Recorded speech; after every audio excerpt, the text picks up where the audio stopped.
Okay, so for today's video, I want to quickly talk about the budget yesterday and why the UK's job market now looks deadlier than ever and why the budget isn't going to fix it.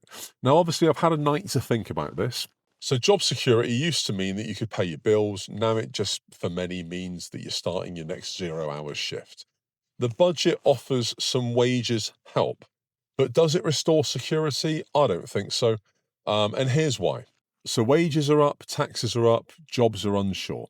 How did we get to a place where an announced wage rise becomes a risk to job creation? I want to unpick the mechanics.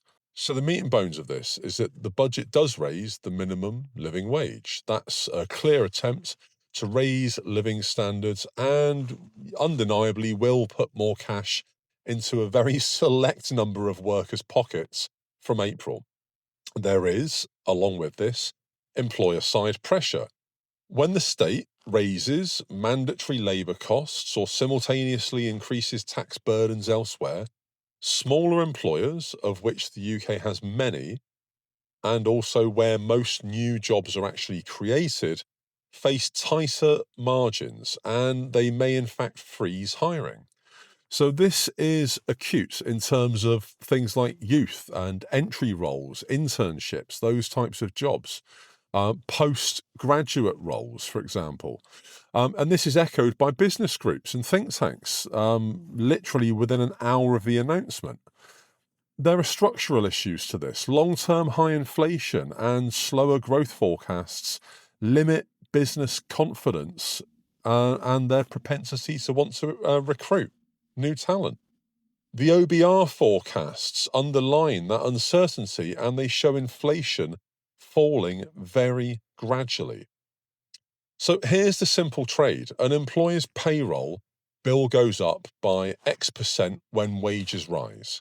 But at the same time, their customers might be spending less because obviously thresholds are frozen. So that squeeze at both ends basically hurts entry-level hiring faster than headline wage numbers are going to tell you. The budget nudges incomes at the bottom, great, but it doesn't tackle the root causes of insecure work, which is stagnant productivity growth, brittle small business margins, and also, I guess you'd call it a macro environment that's very fragile. So job insecurity absolutely stays. If society's idea of fixing jobs is a higher wage that might end up costing somebody else their role, have we lost sight of creating dignified, secure work? Does this even still exist in modern Britain anymore? What would you prioritise? Would you want more pay now, or would you want policies that make entry-level jobs more sustainable? So I guess from my point of view, because I'm not in an entry-level job, I would go for more pay. But I do agree also that I don't think any jobs are very secure nowadays, and I think this has made it absolutely worse. I think now there will be much more competition for every role than there already is. I spoke to a friend of mine that works for an employment agency, and they post jobs on places like Reed and Indeed and Monster Jobs and such. Many of those job adverts are fake, just as a bit to farm details for then marketing. And the ones that are contested by by people have sometimes in excess of 200 people go for the same jobs. In fact, somebody in one of the comments on one of my recent videos mentioned that it was more like 700. 700 people going for a job role. I mean, that's bonkers. That is absolutely bonkers.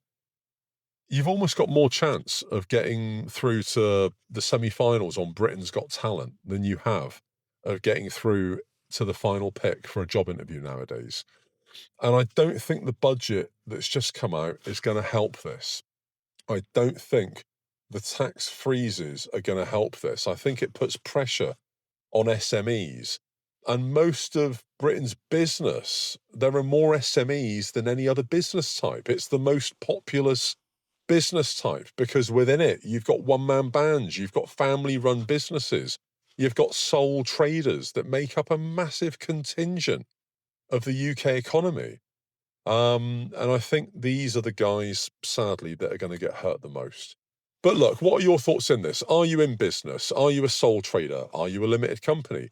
Are you now pausing hiring? Are you now looking at other ways that you can save your employees money through things like benefit in kind, whether it's childcare vouchers, overpayments into pensions, whatever it might be? How do you plan to cope? How are you going to mitigate this and preserve your business, but also, I guess, preserve your staff? Drop it below, let me know. YouTube is going to put another video there. Like, follow, subscribe, ring the bell, all that jazz. Another one tomorrow. Goldman, peace out.